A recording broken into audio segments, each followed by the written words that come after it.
Hello there, welcome back to another video on the channel, and one thing I've actually wondered a lot is who are the 10 most evil villains in the MCU. Is a spoiler number 10, I'll get into that later. So one thing I was wondering, the most evil villains in the MCU. Now what we're going to be doing is, I know I did this earlier on, but I've put a lot more thought into why I put them here. And I'm going to be uncovering the most evil villains, in my opinion, in MCU. Just be warned, I might do a list where I give you like my top 10 best MCU villains, my top 10 favorite, or I give you like the all 33 movies, which would be a pretty big one. So yeah, at number 10 I have Thanos. I put Thanos just over here because like sure, like his intentions and goals are really quite terrifying. Like destroying half the universe is pretty terrifying, and he succeeded. He has the courage to do it, and he has a menacing presence. So that's pretty terrifying, right? But unlike other villains ahead of him, he actually does have some qualities that kind of like redeem him more, I'd say.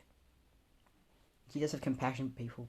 He has some pretty horrible stuff, but he has more compassion than other villains. Like, what other villains do there in his power? Ninth place has to go to the Red Skull. This is another villain, he's just playing evil, right? He's the head of Hydra, the Nazi science division. That's pretty evil. Yeah, he's a Red Skull. You can tell he's evil. He's not really motivated by anything, just power, just wants world domination. Yeah, pretty evil to me.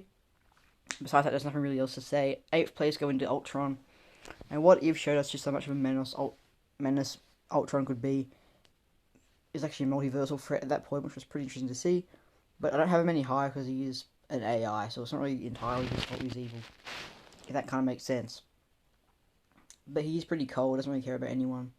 So I will give him that. Seventh place goes to Ronan the Accuser. Another villain that I think, is kind of like more in the plain evil category. He's not that memorable, but he didn't really hesitate destroying entire planets for Thanos, slaughtering many children. And that's some pretty bad stuff.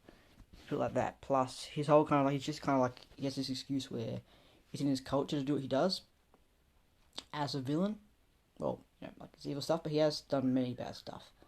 And sure, as I said, you could say it's his religion, but I don't think that justifies what he does to people. Sixth place is going to go to Green Goblin. Now, if you look at everything in particular, you're like, maybe he's broken. It's not his fault he's evil. Maybe he's more sick than evil. Well, I'm inclined to disagree. I think if you look at him in Goblin mode, we're taking away all of Norman Osborn's traits. And he was a menace in Spider-Man No Way Home. I mean, he killed Peter's aunt in cold blood and just made him feel bad for it. Plus, if he could destroy an entire planet, he could. He's kind of like the Joker of the Marvel's version of a Joker. I think you probably hear people say. So yeah, definitely not the kind of guy you want to mess with. Well, the fifth place has to go to Malekith. I mean, he's pretty straightforward and very boring. Not much to say. He wanted to cover the universe in darkness. That's pretty evil. I mean, yeah, who really cares? Fourth place that's actually going to go to General Dreykov. This is a villain who he's not like a world-ending threat like some of his other villains are, but boy was he cruel. Like to what he did to all those girls. He abducted a bunch. He's a misogynist. He abducted millions of girls, and just did a bunch of disturbing stuff to them, making them his soldiers. He's just a horrible person through and through. He turned his own daughter into a weapon. That's pretty cold stuff right there.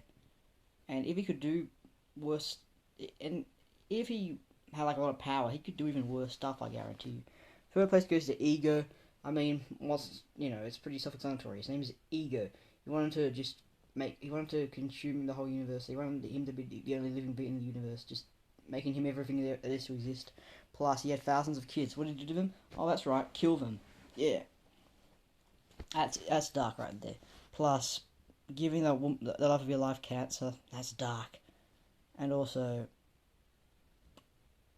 just willing to use his own son as a battery.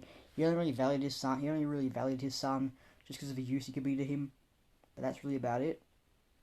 So yeah, not a good person. Second most evil villain in the MCU goes to Dormammu. And yeah, this is just because, I mean, sure, he's like the prime multiversal threat. I gotta say, I didn't include Kang on here because I think Kang's more mysterious. But Dormammu, I mean, yeah, he's destroyed lots. All right, that's a multiversal threat.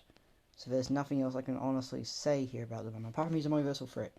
But in my opinion, the most evil villain in the MCU has to go to the High Evolutionary, and by far the most easy to despise, and also the cruelest, I'd say, by quite a lot of metrics.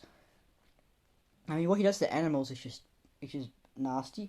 He tortures them, well, kind of like experiments on them, and if he values his goals as noble, but they really, really aren't. Like he'd go to entire lengths, he'd destroy entire planets he creates, including thousands, millions of innocent species he created. Probably more. He's blowing up entire planets. That's extreme. I think in every extent. And the way he just shot Rocket's friend Lila in the back, which is so cold, and just how insane he is, he's almost as bad as Emperor Palpatine himself, and that is really saying something. So yeah, thank you for listening, guys. Hope you guys enjoyed. Make sure you guys like, comment, and subscribe, and I'll see you guys next time. Peace out, bye.